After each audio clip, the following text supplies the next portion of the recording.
I would like to hand it over to our keynote speaker, and I'd like to invite Ranveer Chandra from Microsoft Research. I'm very excited to be able to have him be here and give this keynote. Ranveer has been leading a very high-profile project at Microsoft Research called FarmBeats, which, in addition to being a very innovative systems research project from the computer systems side, has also begun making quite a lot of impact in agriculture. They've been working with a lot of different, both universities and companies, to have this infrastructure be used for agriculture research and also by companies to deploy it in production. I hear, though, that Ranveer has now moved up to become Chief Scientist of Azure Global, and so his portfolio has expanded well beyond FarmBeats. But I think FarmBeats is still something that's important, and we're hoping to work closely with him. So, Ranveer. Thank you, Vikram. Yeah, I'm super excited to be here. I'm Ranveer Chandra. I've been at Microsoft. I was at Microsoft Research I joined in 2005. So I used to be at Microsoft Research. I see many people from agriculture, so I'll give you a brief overview of Microsoft Research. So Microsoft Research is a separate arm within Microsoft, typically reports to the CTO office. We are a few hundred PhDs doing research in 55 different areas of computer science. This was set up in 1992 by Bill Gates, and when he had set it up, he said he had three main charters for Microsoft Research. The first mission of Microsoft Research was to advance the state of the art in computer science. So we do publish openly. I go to academic conferences. We serve on program committees. I serve on PhD committees of students. I have around 100 publications in different areas of networking and systems.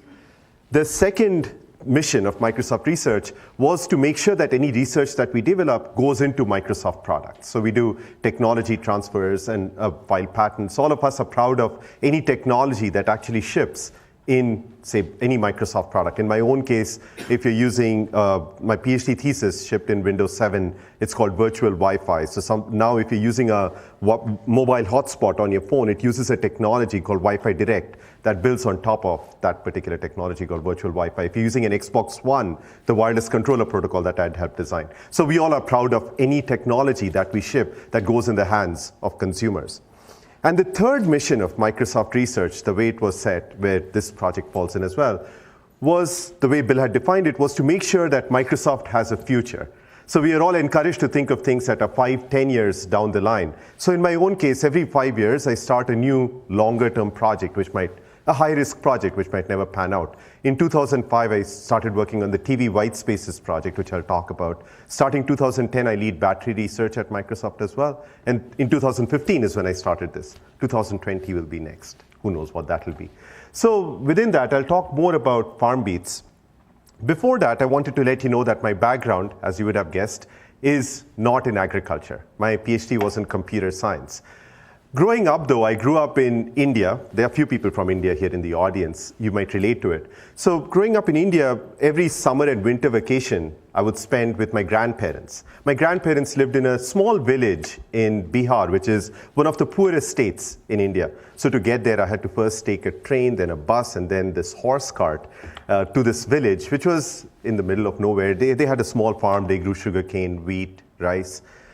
And back then, so that was 4 months every year, 3 months of the summer vacation and 1 month of the winter vacation. Back then, I hated agriculture. It was not, I didn't look forward to going to that village. There was no electricity, no bathrooms. It was in the middle of nowhere. And we were 3 brothers and a sister, and all of us would go there 4 months of a year. My parents would just drop us and leave. And I didn't look forward to it at all. It was something which I was really detesting. I would look forward to when I would get out of it. But in a way, that left an impression in my mind, the first 18 years of my life spending that way, that I always wanted to give back. I've seen extreme poverty, primitive forms of farming. And through this project, that's my personal motivation to give back to that community, to the farmers in Africa, in India, and eventually get it to those farms in Bihar as well. So that said, beyond the personal motivation, there's actually a bigger reason why we all need to solve this problem. So the world has a food problem.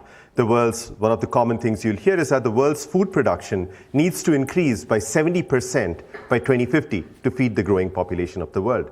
But the thing is not just about feeding the world. right? You have to nourish the world, right? How do you give them good food? And that too, not just growing enough food, you have to grow it in a sustainable way. That is, the water levels are receding, the amount of arable land is not increasing, the soil is not getting any richer. So how are you going to sustainably increase the food production by 2050 to nourish all the people in the world?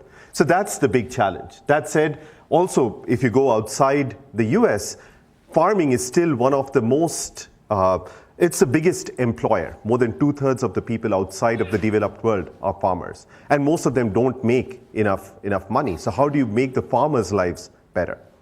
So this is the problem we are all after. And agricultural scientists in particular have been thinking about this problem for quite a while. And one of the most promising approaches is that of data-driven agriculture. What we mean by data-driven agriculture, the way we've internalized it, the first problem that we want to solve, is to map every farm in the world and overlay it with lots and lots of data. For example, what is the soil moisture level 6 inches below the soil throughout the farm? What's the soil nutrient level? If you could build maps like this, it would enable techniques such as precision agriculture. I know many of you are experts here, but this is for the computer science audience. Essentially, precision agriculture refers to site-specific application of input. Can you apply water only where it is needed? If you had a map like this, you'd apply pesticide only where it is needed, nutrients only where it is needed. Precision agriculture as a technique, as many of you know, it has been shown to improve yield. For example, you could plant seeds closer together in the more fertile parts of the farm. You can take care of plants better. It's been shown to reduce cost. You would use less water, less pesticide, less nutrients. It's also better for the environment for the same reasons. You're not wasting water. You're not putting in more fertilizer than is needed. Once we started talking about the capabilities to build accurate maps like this, we were approached by the seed companies. They wanted maps like this for phenotyping. That is, if you can build maps like this, you can then understand why did the same genotype, why did the same seed variety grow differently in the different parts of the farm, in the red versus the green parts of the farm. In the rest of this talk, I'll primarily talk about precision agriculture, but you can see how this works for phenotyping as well, and I'm happy to discuss that later. The thing is, precision agriculture as a technique was proposed back in the 80s. It's been 30 years since then, and the technology still hasn't taken off. The biggest reason it hasn't taken off is the cost of existing precision ag solutions. Just to put that in perspective, when I started this project in late 2014, early 2015, I went to an expo. This was in 2016. I was in UC Davis, where there were several companies that were presenting the latest and greatest precision ag equipment. And the cheapest sensor package that was available there were 5 sensors for $8,000 and a recurring cost. For most farmers, they don't know what is the ROI, what's the return of investment. If I put in 5 sensors, will I make enough money to compensate for the amount of investment that I put in?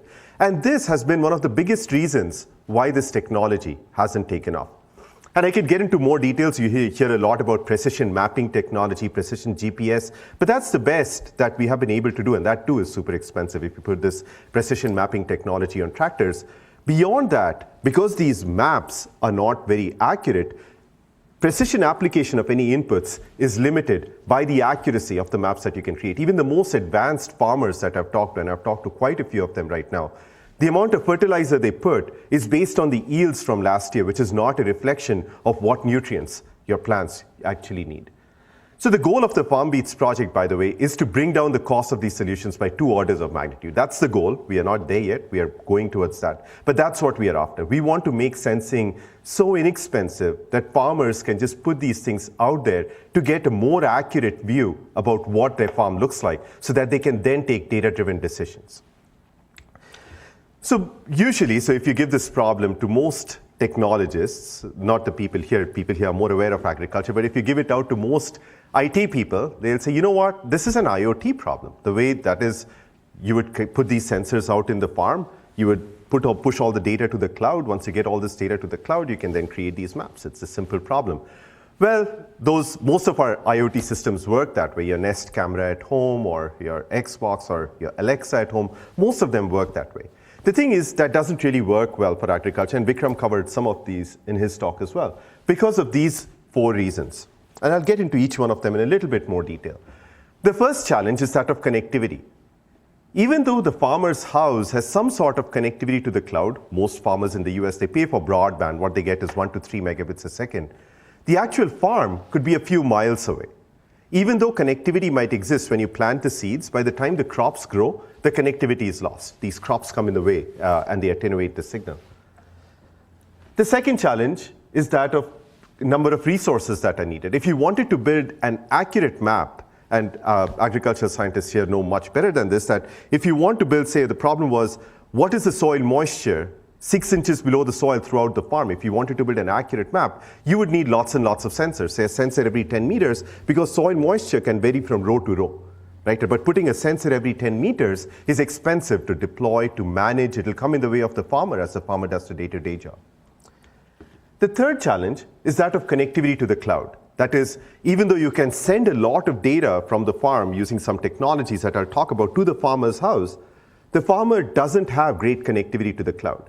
So the question then is, if you collect a lot of data, but you don't have great connectivity to the cloud, how are you going to make sense of all that data? How will you provide any insights to the farmer?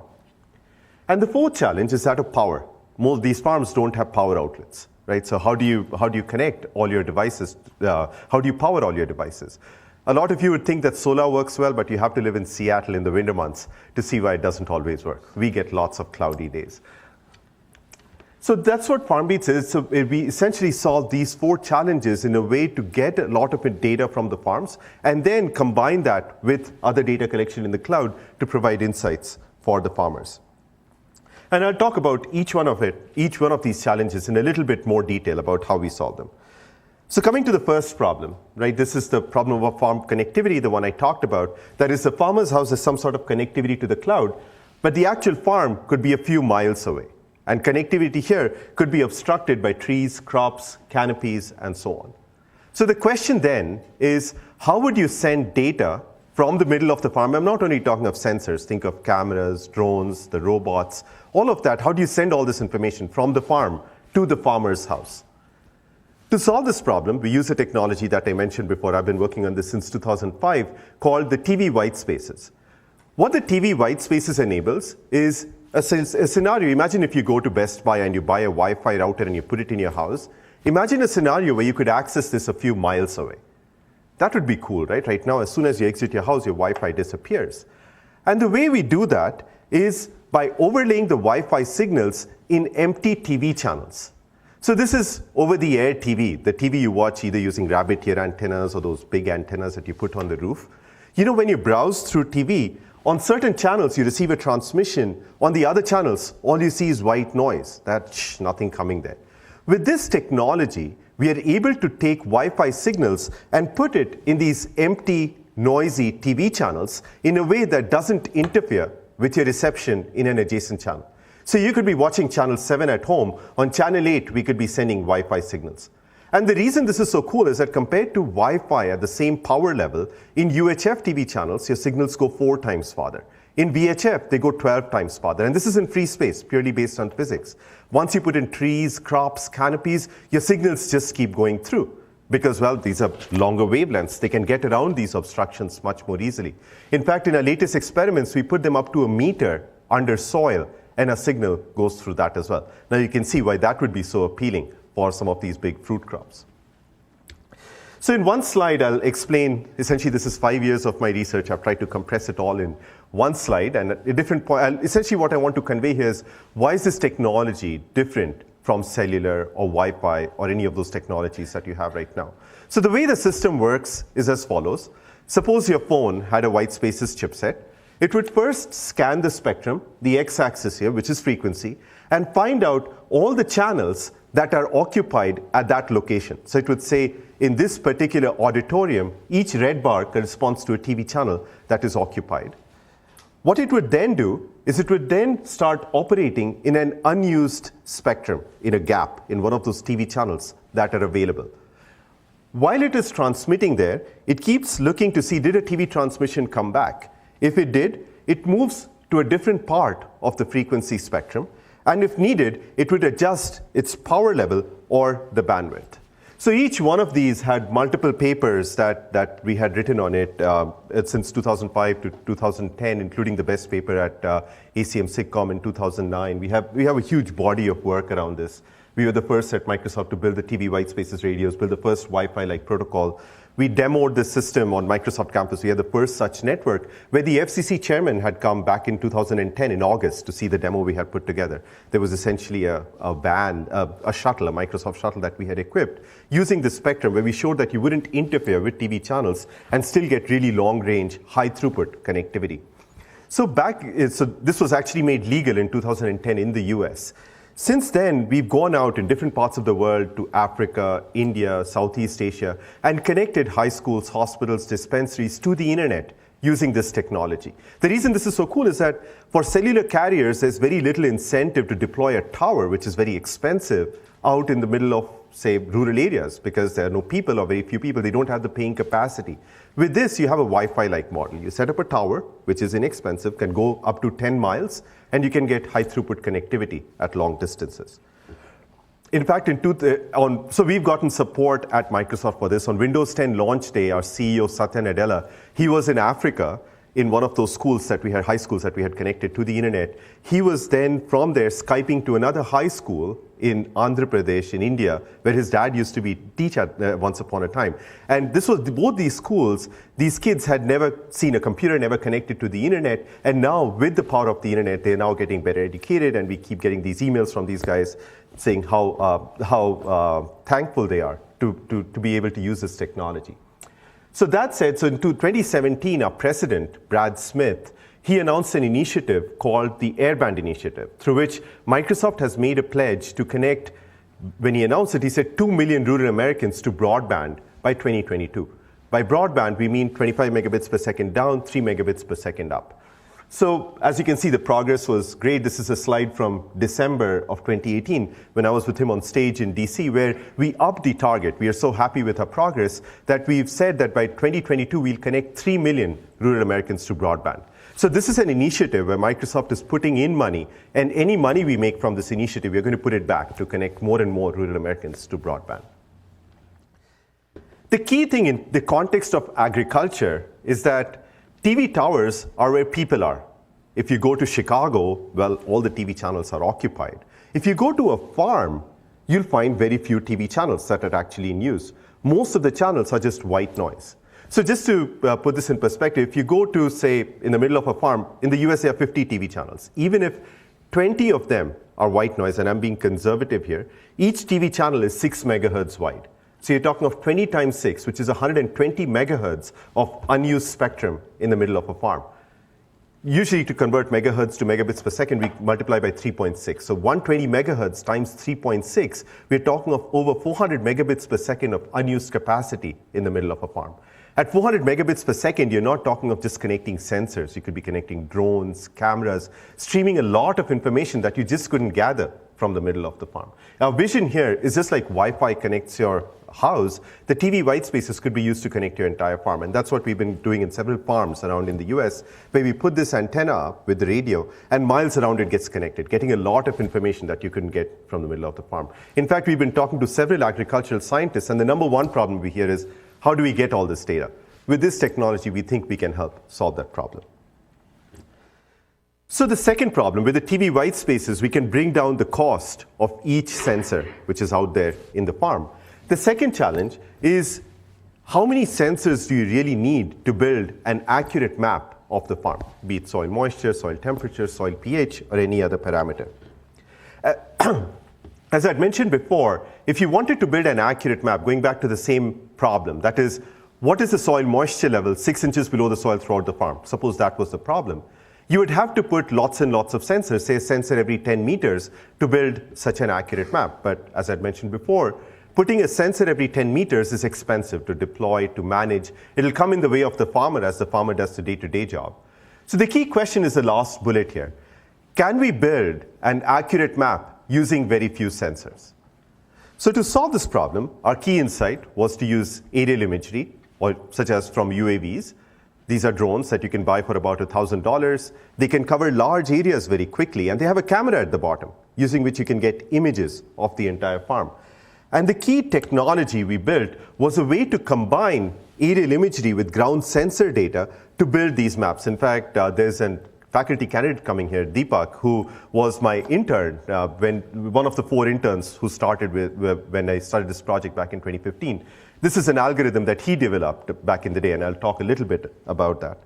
So the way this works then is typically when you fly a drone, the camera is taking an image of a section of the farm as it flies through the entire farm. Then what we did was we used the structure for motion pipeline to construct these 3D point clouds of the entire farm. So every time you fly the drone, it sends all this data. We use that to construct these kind of 3D point clouds, which we then use to stitch this together to create these orthomosaics of the entire farm. And we do this for RGB. If you have multispectral, we do it for multispectral as well. If you have hyperspectral, we'll use the same computer vision algorithms to create these 3D maps of the entire farm.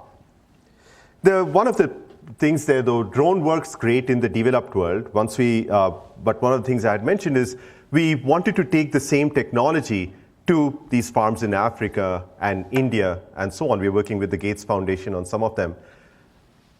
Drones were great here, but once we went outside the US, we ran into some strange issues when using drones in these smallholder farms. The first problem was cost. They still cost over $1,000, which makes it not very feasible for some of these smallholder applications. Battery life is an issue. Most of these commercial drones that you find, they last, say, 30 minutes if you're lucky on one flight. There are no power outlets out there in these rural areas, so how do you charge these batteries?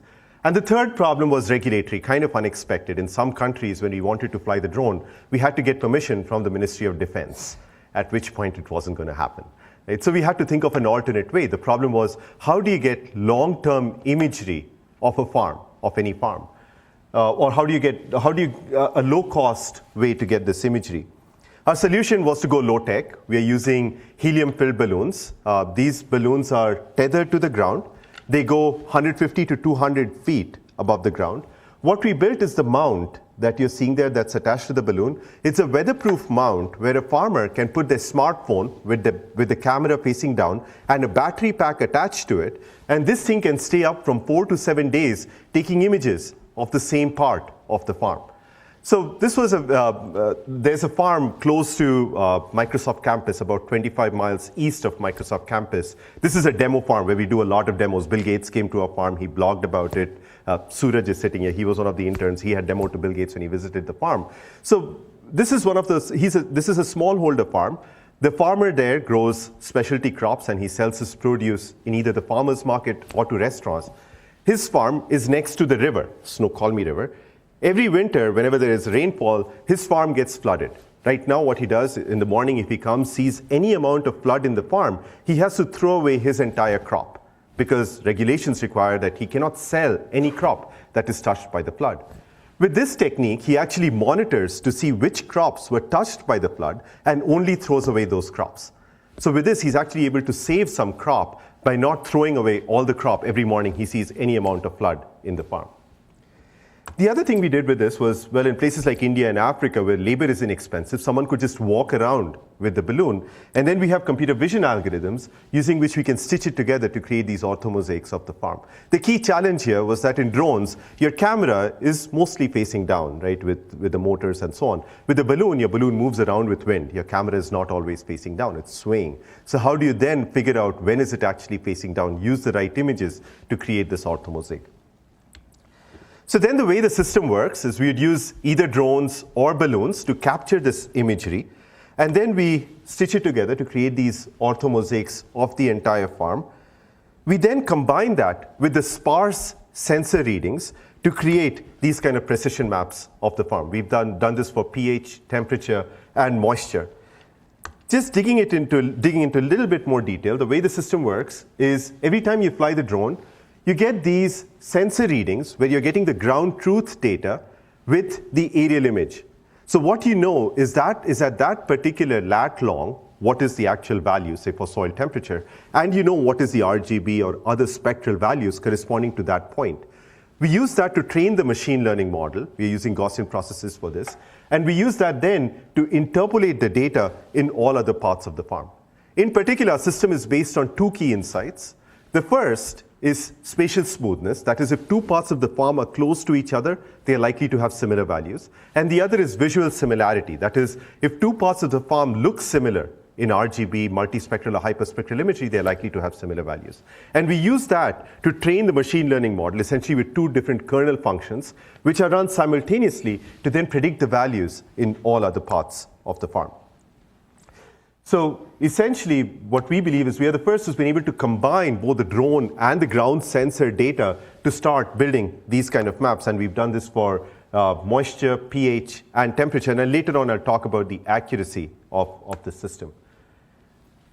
Just to reiterate, the way the system works then is you use this ground sensor data to train this particular model, which you then use to predict what these values are in other parts of the farm. So using the TV white spaces, we could bring down the cost of each sensor. Using this technology, you need much fewer sensors than what you would otherwise need to build an accurate map of the farm. Just to mention as well, by the way, the state of the art is if you take a few sensor readings, either by putting sensors or either by taking soil samples, the state of the art is to use either linear interpolation or something known as Craiging's method to interpolate this data throughout the farm. Craiging's is essentially a Gaussian method, interpolating just based on spatial data. We believe we are the first who's been able to combine the spatial and the visual data to start building these maps. Some of the latest work we are doing now is on using the same approach for satellite imagery. That is, can you then use satellite imagery to interpolate this data from a few sparse data sets? This is some work we're doing with the USDA. So with that, we can bring down the cost of overall by using the white spaces and reducing the number of sensors that are used in the farm. The third challenge is that of cloud connectivity. That is, the farmer, even though they pay for broadband, they only have 1 to 3 megabits per second connectivity to the cloud. Just to put this in context, every time you fly the drone, in a 15-minute drone flight, you could be getting over a gigabyte of imagery. If you just have a 1 to 3 megabit per second to the cloud, you can't really send a gigabyte of imagery to the cloud. So before we went about solving this problem, we went and did a survey. This was done by one of my other interns who went and talked to several farmers, agronomists, agricultural scientists, and industry people, and asked them the question that if you could get all this data, build these kind of maps, what kind of services could you provide on top of that? So I'll walk you through a simple example. So these are some of the types of sensors that we support in a system.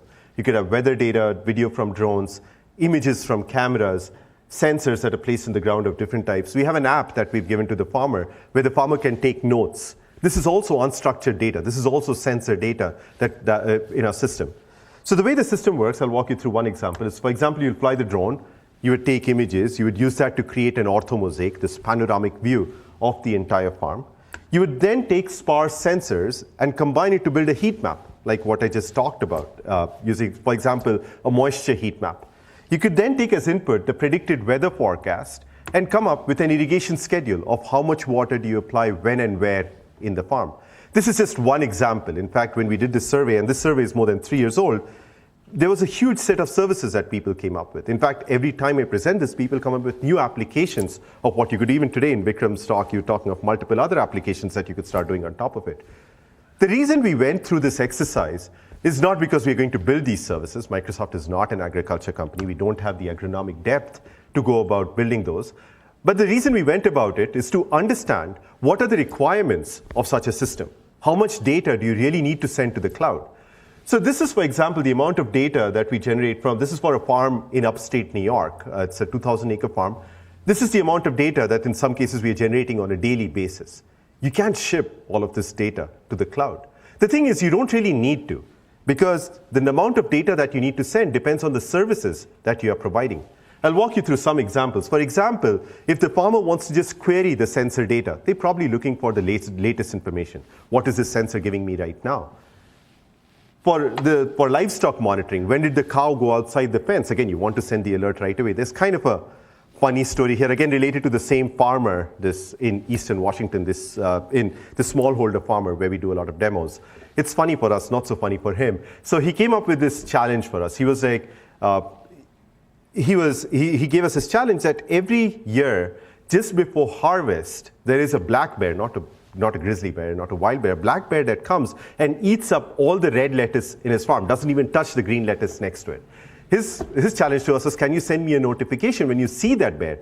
What he's going to do with it is a separate question. But he wanted this notification. Again, giving this notification a few hours later, well, the bear would have done the damage. So in that case, again, you want to give that notification in a few seconds, in a minute. For some of the others, like when do you irrigate, how much do you irrigate, you could wait a few hours, and that should be okay. For applying pesticide, a few hours, even a day might be fine. And for variability analysis, what do you plant when and where in the farm, you could wait a few days, even a week. So based on this, typically right now, what people usually would do is they would take all the data, send it to the cloud, and then do the analysis and send the insights back to the farmer. But it doesn't really work that way for agriculture because of those two challenges in the blue box out there. One is weak connectivity, that is, you don't have the bandwidth from the farmer's house to the cloud. And the second is that of outages. There is this farm in upstate New York, which I talked about. Every time there is a snowstorm, there's a high likelihood that his internet connection goes off. So then if the internet connection is off, how do you keep providing this information to the farmer? So our key insight was that most farmers have PCs. If they don't have a PC, we ship them a Windows 10 box running Azure IoT Edge. This sits in the farmer's house, gets all the data, does a lot of compute sitting in the farmer's house, and then sends some of the summaries to the cloud, where we then merge with other data streams, satellite data, weather data, USDA data, and then use that to provide insights, to come up with insights for the farmer. Just double-clicking on that a little bit, just digging deeper into the edge, everything you're seeing in this big gray box is running on the PC sitting in the farmer's house. It gets data from sensors, from drones. It does the orthomosaicing, the panorama generation routine that you're seeing there. That is being run on the edge itself. It then combines that with sensor data to generate the heat maps, the one you're seeing on the top. The heat maps then flow into these agricultural services, the one on the right. The boxes in green are the ones we built. The other ones are the ones we are actively working on. So we also have cameras where we stream data over the white spaces to the edge. We're running deep learning on the edge. I'll talk about one application around that. All of this data is lazily synced with the cloud. Depending on the amount of data that you send depends on the bandwidth between the edge and the cloud. That is, if the bandwidth is not great, you usually take a gigabyte of drone imagery, we compress it, we transcode it essentially to a much lower res version and send that to the cloud. If you have great connectivity, we would send all of it. There are some very interesting aspects about this architecture, by the way. On the right, you see these agricultural services. This is not, so we built the first two working in conjunction with academics and farmers, but this is not something that Microsoft's going to build. Microsoft is not an agricultural company. We don't have the expertise to be building all these agriculture applications. This is where our go-to-market here is through partners. The two partners that have gone public saying they're taking FarmBeats to customers are Ernst & Young and Blue Metal Insights. Blue Metal Insights is a Chicago company. And essentially what they do is they take up to the second column here and then customize these applications for, say, a seed company, a chemical company, an equipment company, a financial services company. And these are all companies that we are doing trials with right now, where they would then take it and customize it, working with the agronomic experts who sit in those companies to build these line of business applications for those companies. The other interesting thing about this figure is that all the green boxes you're seeing here are running as Docker containers. So this is this was an architecture we had come up with when we were doing FarmBeats, and now Azure IoT Edge is following the same architecture. So Azure has come up with a product called Azure IoT Edge, where each of these are essentially Docker containers that can send information to one another via APIs. So I was giving this talk at the NCGA event, the National Corn Growers Association event, and there was a startup that was sitting in the audience, and they came to us and they were like, hey, we would like to be part of this pipeline. For us, because we are using Docker containers, it was actually an easy problem. We didn't need their source code. All we needed was we asked them to put their executable in a Docker container, and then we had, as long as they complied with the APIs, we could put them in between the panorama generation and the heat map generation algorithm and then expose their dashboard through the web interface that we have running on the edge and the cloud. The company is called Slant Range, and next week you'll hear more about our announcement with them. So that's also a way in which we'd love to engage with you in this center, where I know you'll be coming up with really cool algorithms, really cool analysis. The point is, you can think of this as a platform where you'd like to support whatever you have and bring it in front of our customers. When we are presenting to a company or any government, we'd love to talk about how you could build on top of this, and either by putting it out in open source or even if you're doing a startup, we'd love to engage with you and start adding your code, your algorithms as part of our system. The other thing we did here is the panorama generation routine you're seeing there. We were able to take ours out and put the one from DJI. We announced a partnership with DJI last May. DJI is the #1 drone company, where we are transferring the data over the white spaces from the DJI drone to the edge, and we are able to take their components. They have a live stitching module, where as you're flying the drone, it would do the live orthomosaicing, and we are able to put it as part of our system. The system has unique storage that runs offline. It can run offline as well. And it has a web server too. One of the other interesting insights when designing the FarmBeats system was, IoT Edge has now become a buzzword. When you talk to many people in the industry, you'll hear many of them talk about the IoT Edge. The common understanding is that the edge is a subset of the cloud. The cloud has so many services. On the edge, you could provide a subset of them.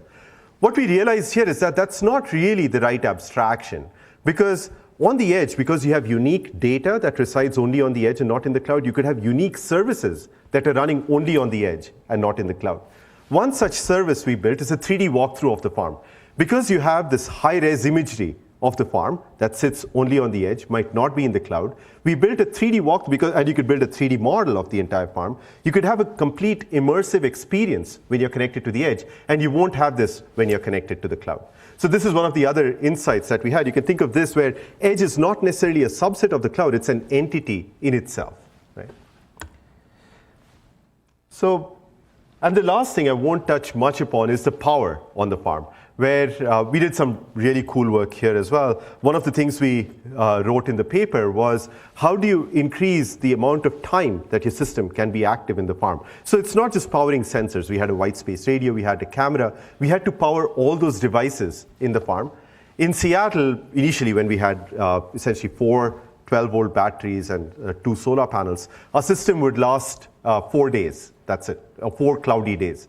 So we had to make it last longer. How would you go about doing it? So what we did was we put a Raspberry Pi form factor device in the farm. What this does is this consults with the weather service to see whether the weather is going to be cloudy or sunny. And then based on the predicted weather forecast, it duty cycles the entire system to shut it down for longer periods of time. Instead of keeping the system on all the time, it would say, turn it off and take an image every minute and send that image to the cloud. And what we showed was such an adaptive system increased the battery life of the entire system from 4 cloudy days to 30 cloudy days. The good thing about Seattle is we can run those experiments at 30 cloudy days. So the other thing we are doing with power, this is work we are doing with the University of Washington, is looking at using RF waves to power the sensors in the farm. That is, we are looking at, can you make these sensors battery free?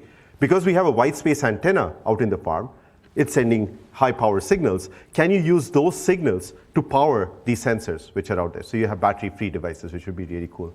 Another work which we published in the paper, this was done by another one of the interns. This was from Purdue in the first batch of interns. What he came up with was, as I'd mentioned, he came up with a way to improve the battery life of drones. So one of the biggest limitations of existing drones are on a flight, they last, say, 30 minutes, that too if you're lucky. The question was, can you increase the battery life of these drones? He came up with this really cool idea, he's from Purdue, where the idea was to change the yaw of the drone based on wind. That is, you would use the wind then to accelerate and decelerate the drone.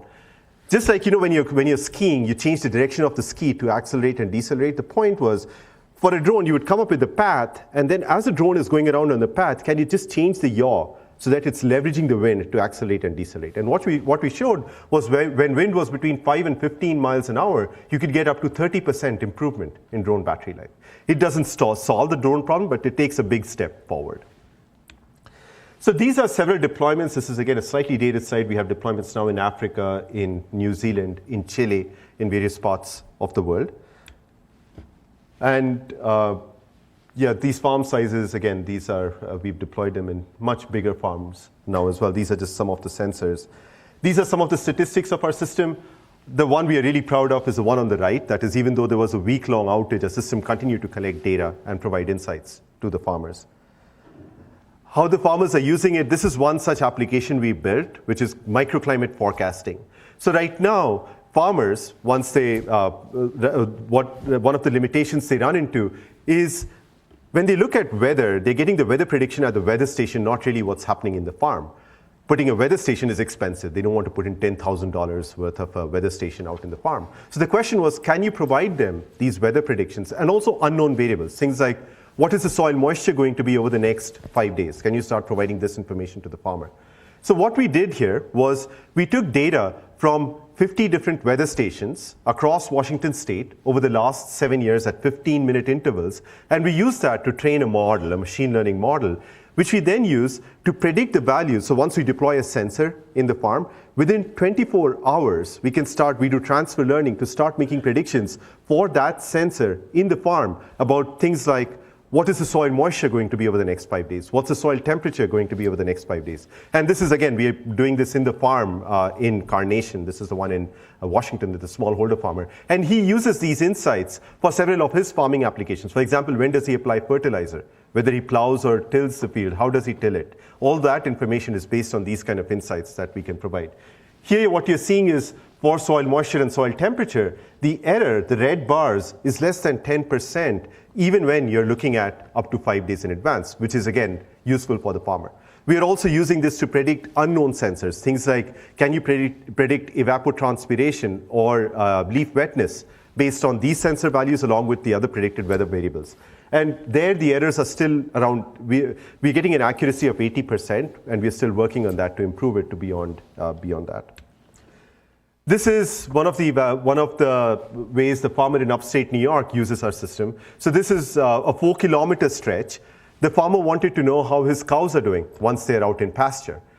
So in this case, we flew the drone, transmitted the data over the white spaces to the edge device sitting in the farmer's house, a farmer's office in this case, and within 30 minutes, we could start flagging things like the grass is growing back well from left to right, there's a water puddle that needs to be fixed before the next planting season, the cows are pooping well, which is also important information for the farmer. This is deep learning on cow poop. This is where the cows are. This is a stray cow that needs to be herded in. All of this within 30 minutes of flying the drone. Right now, by the way, the state of the art is you'd fly the drone, you would take the SD card out, you would typically go to a city, upload this to the cloud before you get insights in, say, 24 to 48 hours. Within 30 minutes was a big step up for that scenario. This is for the smallholder farm in Carnation. We are able to show him these beautiful images and overlay this with data. For example, in the bottom left corner, we are able to flag that that part of the farm is moist, even though we did not have a sensor over there. This is a pH map. This is a pH map. After the farmer had applied lime, we are able to flag that those dark parts of the farm are still acidic. The question you would ask is, how accurate is this? So what we did was, we went and collected 1,000 measurement points from 3 different 5-acre plots, 1 in Carnation and 2 in upstate New York. Of course, we're still working on making it more scientific, but that gave us an idea of how accurate this is. So we collected 1,000 measurement points, and the question we asked was, if we pick 10 of these values, can we predict the remaining 990 points in the farm by combining it with aerial imagery? And this is how accurate FarmBeats was for soil temperature, pH, and soil moisture for 3 different depths, along with the error bars in predicting the 990 points. And this is how accurate the actual sensor was. That is, the actual temperature sensor was reporting temperature in 1 degree Fahrenheit, moisture in units of 0.2. What we are claiming here is not that we are more or less accurate than the sensors themselves, but these values are so close to the real values that they are actionable by the farmer. In fact, when we gave it out to the farmers, there's this farmer in upstate New York, he wanted to use it for tasks that were much simpler for us. So he has 8 refrigeration units, and one of the problems he runs into is someone leaves the door open and all the produce goes bad. So with this, we were able to put the sensors, and we were able to flag an anomaly saying, hey, the door is open, someone needs to close. This is a much simpler use case. This is a deep learning scenario where we have cameras in 3 different barns streaming data over the white spaces to the edge device, where we are seeing cows, counting number of them, where they're moving well, flagging when a cow is sick. And again, this is a scenario where you're able to do this because you have white spaces connectivity and you have edge in the device. Imagine sending all this over LTE to the cloud. It would take forever, cost a lot of money as well. So that said, Microsoft very recently, as Vikram mentioned, in January, we had an event at Microsoft where we had around 300 people from the industry show up, and we made an announcement that we're taking FarmBeats into a product. We announced private preview then, with a public preview coming late summer, with a GA product coming later in the year. And our approach is Agri-IoT. The IoT piece you're seeing there is directly what I talked about. The other part I didn't talk about was data, where we're making it easy for companies to ingest data and run some analytics in the cloud. This is again where we are doing what the state of the art is, but I'll be looking these kind of partnerships, like with UIUC, we are doing something similar with Cornell. I'm looking to learn and collaborate on these aspects as well as to what is the cutting edge here. Can we take some of the components that you're running at the NCSA, adapting it for agriculture and port it to the cloud? How would that work? But this is our model. The agri solutions would be the ones that are built by our partners. That's not something that Microsoft would build. So one of our clear stances here is that Microsoft is not an agriculture company. We don't have the sales force nor the agronomic depth to actually build all these applications. We'll be partnering with people who know them, like people in universities, companies, and so on, to build these solutions. So Microsoft's approach to this, I talked about FarmBeats as one of the research topics. We also doing some work in indoor agriculture. This is, we took part in this challenge by Wageningen University in Holland, where they had this indoor greenhouse challenge, and we took part of it. Intel was there, Tencent was part of that, and we won that challenge. Essentially, the challenge was, can you use AI techniques to control the various greenhouse parameters to grow the most amount of cucumber? Most amount of good cucumber in that greenhouse. And this was a 4-month challenge, and our team, Project Sonoma, won all the different categories. There were like 7, 8 categories, except for the coolest AI algorithm. We didn't use RL for it. It was all around AI. They were not using reinforcement learning. Another team that used that got it. But for everything else, as to the amount of improvement in yield and all that, we won that. There's some new work we're doing on simulations, essentially using a simulation model, a realistic simulation model, and building it for farms. Again, this is in a very initial stage. There's a project called AirSim at Microsoft where we're doing this for autonomous drones to collect training data. So the challenge here is, if you have to train, say, autonomous vehicles of how to go about in different streets, you need to get the training data. You've seen Google cars, Uber cars out in the street, collecting a lot of that data out in the streets. Well, there's only a limited amount of data you can get that way. You can't really crash into a light post or violate the rules in order to get that data. It'll be news. So then how do you get that data? So what we've done is build this realistic simulation model. We did that for cars and for drones, where you can fly a car as if you're flying in a gaming environment. You can drive a car as if you're driving it in a gaming environment, or fly a drone, and use that to collect the training data, which we then use to build these models. And now we are doing a similar thing for farms, building this realistic model. One of the interesting applications there would then to combine that with some of, say, the mechanistic models like AppSim, or some of the other advanced models like Steve Long's model in plant science, and combine that with these kind of simulation models that we're building. That would be another area where we would love to explore partnerships. On the product side, I already talked about different things we are doing on the product side, working with various companies. Some of the case studies are already public of how we are working with various agricultural companies. We're also working actively with the Gates Foundation, with the World Bank in different parts of the world. That said, the last part is also very important. That is, we are not just stopping at the point of making money. We are here to make a difference. One of the questions you would ask is, why is Microsoft even doing this? Microsoft, you would think of Windows or even the cloud. The reason Microsoft is doing this is, if you look at Microsoft's mission, our mission is to empower every person and organization on this planet to achieve more. And well, many of these people are farmers, and all of us eat food.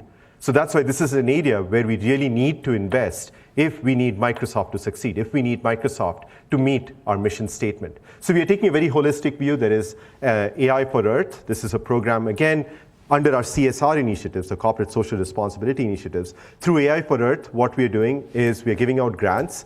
We realize that AI can be a very useful tool for various Earth challenges, things like agriculture, climate change, biodiversity, water. And for those, we have these, we're giving out grants to applicants. So any one of you here, you should go check out AI for Earth and apply to this program. And we would love to, we give out grants, we give AI training, and for some of them, we showcase them on our website as well, for other people to see how we are actually using AI to make a difference in the world. Through the Airband initiative, I already talked about that. We are out there to connect the world. We are investing our own money to connect rural America and the world to broadband.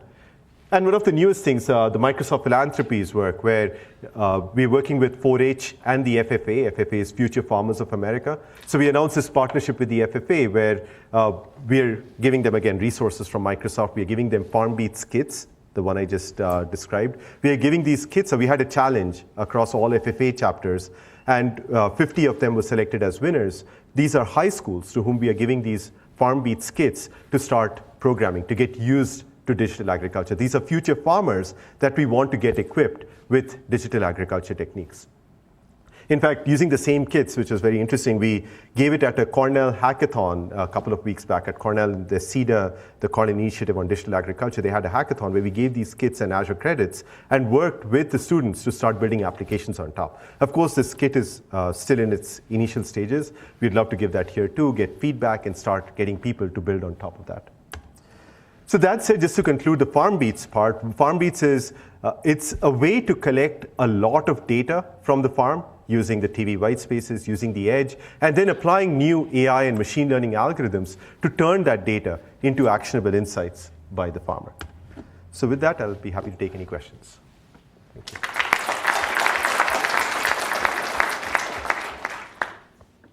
Time for a few questions. Yeah. Yeah. Can you use the mic, Naira? Yeah, okay. Yes, is it good now? I just have one question, and you can give an estimate. What's the price of the sensor package that goes on the drone? That goes on the drone. So with drones, we are partnering with companies. So that's why we're partnering with DJI. We're partnering with What are your sensors on a drone? So right now we are using either, if you have RGB cameras, you'll just use the one from DJI. There are scenarios where that is good enough. For multispectral, we are partnering with other companies. We'll have announcements coming in the next few weeks. But the package, if you're using a hyperspectral image, it becomes much more expensive. Now, for phenotyping experiments, you would use a hyperspectral camera. So how many can you put on a drone? And how long can you fly it when you put all that? Right. No, so that's a question that depends, again, on the application. Like at Cornell, Mike Gore, he's doing this phenotyping scenario where he has, I think, 3 different cameras pointed in different directions, different types of cameras. For some of the low-cost ones, low-cost scenarios that we have, we're putting just one camera. In fact, in places like India and Africa, it's just a smartphone getting data. So depending on what kind of insights you want to provide, you put different types of cameras. How many we can put depends, again, on the type of drone. Now, like if you have the M210, this is the latest one from DJI, which is a heavy-duty drone. There you can put, I think, so that's the one Mike Gore is using for his phenotyping applications, where he's putting the 3 cameras that I mentioned. Now, of course, for fixed wings, that's the other one. I didn't touch much upon fixed wings. We are partnering with some companies around fixed wing as well. But that's something where the key thing that we have is we need a partner that does aerial imaging for the different applications. I'm meeting Intel in Air next week, so I'll see how that goes. That's Well, okay. That's Naira's company. Yeah. Hey, Roman. Questions? Yeah. Great talk, Ranveer. Hardly do I keep so much engaged in a long keynote. My question is about how academia or a center like this can help these kind of initiatives. So can you talk to us a little bit about some of the long-term, harder problems that you would love to get solved and by people who are looking at algorithms by computer scientists? No, that's a good question. I'll go back to... Second that question. Yeah, now I'll go back to this slide, and essentially along each of these pillars, I would love to collaborate with UIUC, like a center here, which has expertise across engineering, across agriculture, across different departments and coming together. In particular, on research, some of the hardest problems, I think, is, so the vision that we are after with FarmBeats is to create an accurate model of the farm across time and space. So at any time, you should be able to see what the entire farm looks like, even though this farm is disconnected. It's in the middle of nowhere. How do you still maintain an accurate view of the entire farm? And we're taking the first steps with what we've done. It's still a long way to go to what the vision is. And I think, one, we need to come up with even lower cost sensing. Some of the things we're looking at is using Wi-Fi, but using some of the work you've done here with Liquid, or even coming up with really low cost ways of getting getting a view of the farm. Aerial imaging is a big issue. Drones, well, fixed wings are great, but they don't provide the resolution you need.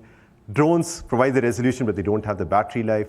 Satellites don't give you the resolution, they give you global scale data, but that's essentially combining these different layers is something which you'll have to figure out again, or coming up with a way to get accurate imagery.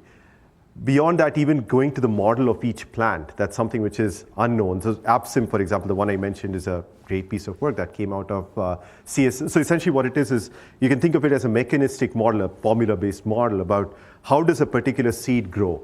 right? And this is a very high level. It is very, very intricate. The thing is, different companies have forked this piece of code. Every company I've talked to, and they have their own sophisticated models. But those are all mechanistic models. Can you enhance that with data? Can you apply machine learning models with these mechanistic models to come up with new models? This is something which I think could be disruptive in the agriculture context, right? So that again is, I think, something which is unknown. But the ultimate vision of what all this is heading towards is, can a farmer know how each plant is growing, right? Can you then essentially care about each plant as an individual entity and grow each one? You don't have to know that way. That is, your system should know and apply the treatment so that everything grows appropriately. The eventual goal here is to improve yields. Is like a one meta level, but Scott was mentioning yesterday, it's more than yields. It's about improving the farmer's productivity. How much money does the farmer end up making per acre, right? Can you get to that? Going from bushels of corn, which people measure to now, to how much profit can they make?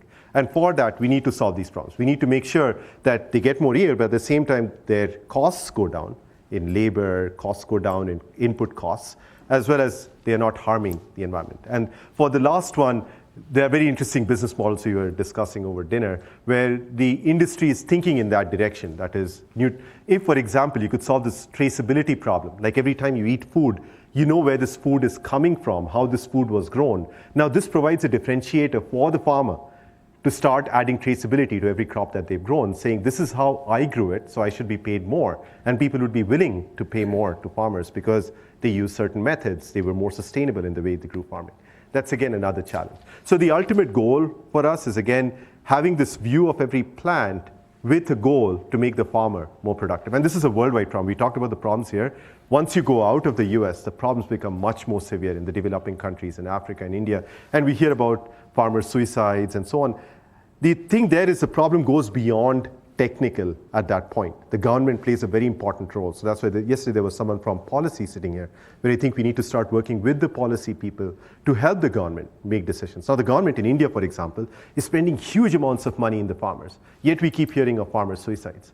The problem is, well, you're not tracking where the money is going, who the money is going to, how the money is being used. So that's another set of challenges here. So here, I think in agriculture, we bring across all these challenges across different departments, and that's why these kind of centers become even more important to bring all of these together. And how Microsoft can engage with you is on all three. That is, research I already talked about. That's something which you all know. You all are doing cutting-edge research. On the product side, because we're taking a very partner-led approach, I would love to take even startups coming out of it or people who are building these components, which are Docker. Essentially, you have to Dockerize it and make it part of our system. And we'd love to refer our partners to it. Like when we are going and talking to a big ag company, we'd love to tell them, hey, go look at what your UC has done. And this component is something you can work with them and incorporate as part of the system. I think that would be great. That would make our system better. That would make the visibility of the center more. It would make the impact level more. And for the last one, yeah, we are working with governments worldwide. We are working with the Gates Foundation. We are working with lots of nonprofits. And that's, again, another place where we would love to engage with your UC. With the reach that you have. You have like the FFA chapters here. We work with the FFA. We work with 4-H. And I know that UIUC has a presence. Illinois, for example, the thing that Vikram mentioned, it's rich in agriculture, right? So this is a place where we could start and engage more deeply with the university to start making a difference. Yeah. I was actually going to ask that question, but I have another one. You talked about, how we might reach out in rural Illinois, for example, with the white space technology. I'm just wondering what kind of level of capital expenditure it takes to cover an uncovered area with that technology. Because, traditional TV transmitters are big and expensive. Yeah. So usually the way we go about doing it is when we have to cover a new area, we work with the government, we work with wireless ISPs, we give them grants, we do the planning for them. Now, the amount of cost it takes depends on the terrain and so on. Right now, for example, a white spaces base station still costs about $3,000 to $4,000 US, and a client device costs a few hundred. That will come down even more with there's this new investment we did in a company that's making an ASIC, a chip, which would then put it on your mobile devices or bring down the cost even more. So that's what we are heading towards. Right now, it's still a few $1,000s. Now the antennas and all that stuff, what's the broadband? Because you still need a broadband backhaul, right? So all those things come into play. But we've done an analysis where we've shown that it's still 80% cheaper than any other technique that you would use to connect to broadband. Yeah. Yeah. up on the previous question about the hard problems moving forward, but I want to focus more on the compute. And you did say IoT, but I want to focus on the compute. You talked about a PC in the farmer's home. Is that like the reasonable model you think moving forward, or do you expect greater challenges? Right. So right now, what we have, so PC is one form factor, right? PC is still, either they have it, but typically what we do is we ship our own device. You could think of it as that device is still expensive because it has a GPU, it has multiple cores. Can you in fact use few like Raspberry Pi form factor devices to distribute the code across them, making it much cheaper? Like just buy a few and you can, that way it becomes modular. If you want more, you just add more compute capacity. Now that could be one other model to explore. Another, the way we are deploying a system right now, the sensors that you saw, even the cameras, they are connected to another Raspberry Pi form factor device, which is outside, scattered throughout the farm, which then sends data to this PC sitting in the farmer's house. So it's a multi-tiered architecture with different forms of connectivity, different bandwidths, different reliability constraints. So given that, that's the compute model that we're assuming for agriculture. The thing is, with the edge framework, suddenly, if you start putting it on tractors, that's the thing that we're developing now, that's a heavy-duty machine. You could put some compute there as well on these entities. And then again, the way this would work would be different for, say, broadacre crops versus livestock versus greenhouses. For example, in livestock, you could imagine a compute, because there you could have multiple cameras streaming data to a device sitting in the barn, an outdoor device, which could then send summaries to another device sitting in the farmer's house or office where there's a more heavy-duty device. So there's a company called Cainthus, C-A-I-N-T-H-U-S, out of Ireland. Cargill has invested a lot of money in it. They're using a similar model where they have cameras, and the machine learning model they built was to identify each cow based on the visual features. So with that, what they can do is once you have feed and the cow takes its head out, it can identify which cow is when it is eating and how much it is eating. And with that, they can do things on animal health. But if you have these cameras, imagine the amount of data that they would generate. So right now, they were actually laying down fiber from the camera to the farmer's house, which quickly drives up the cost, at which point, for most farmers, it becomes infeasible. But now with TV whitespace, you can imagine replacing that, replacing some compute. But then where do you distribute the compute? If you could do some in the barn, some in the farmer's office, how would you distribute that? So that's, I know I gave multiple answers, but the way to think of it would be differently for different agricultural applications, and the constraints could be different. And for a smallholder, it could be very different. Places like in India and Africa, where power is not there, connectivity could be flaky, the challenges are different. So that's actually a great answer. Do you see programming model challenges in this? Yeah, I think so. Like one of the things that Vikram was mentioning yesterday was around compilers, where you could use less energy by using these GPUs in a different way. Where when I talked about power-based systems, like changing the duty cycling of the solar panel based on the predicted weather forecast, you can see if this was a tool, then we wouldn't only duty cycle, we would use these compiler tools to actually tweak it based on how much power availability you have. So this could be one thing. The other is, I was mentioning to Vikram yesterday that we're using Kubernetes for orchestration of all these tasks about where what runs in the system. There again, if we move beyond, Kubernetes is a mechanism, but the logic and all that could come through the programming model. So that for a programmer, you don't want to be programming differently for India versus here for different, because each farm is different. If you can abstract that out in a way where it automatically figures out how to distribute the tasks based on whichever environment it is, and I think that would be a great topic to look at. Let's take one last question, Andrew. So I'm coming at this from the plant science side, and it's incredibly exciting to see this sort of technology starting to be available. Thinking past the point where you've solved most, if not all, of these problems, what's your strategy for thinking about, now that we have all this data, how do we work out what the actual information in it is? Which pieces of knowledge are there? Some of them are obvious. Anyone who's walked through a farm can tell you something they want. But in many cases, there are really rich data sets here, and you don't necessarily know what the information is that's in there. Right. So can you talk a little bit about how you add on that that knowledge component? That's a very interesting question, in the sense that right now agricultural scientists think that they have a lot of data, but I think we still have very little data. You don't have much data out in the farm. And one of the challenges is, what do you tease out among all the data that you get? Like I had a chat with the Maricopa site. This is the site in Phoenix where they've set up this gantry system, collecting huge amounts of data for several years. The question there was, can we host that data? Right? That's a huge amount of data. But to tease that out and say, okay, you know what is actually useful is something that we don't know. Now, if I talk to plant scientists like yourself, on the one hand, everyone says, all data is important because we need to understand how a plant is growing. Any extra information you could provide could be a useful phenotype. How useful a phenotype it is, who knows? So we'd have to work with people like yourself to understand the value of data, because that eventually it boils down to how much value does it add in the end, right? And so, by the way, just as an aside, I wanted to talk about another. So one of the other parallel questions that people ask is who owns the data? Like farmers, once they contribute the data, they're wary of giving the data. And the question they ask is, if you give the data, who actually owns it? Does Microsoft own it? Well, our stance is no.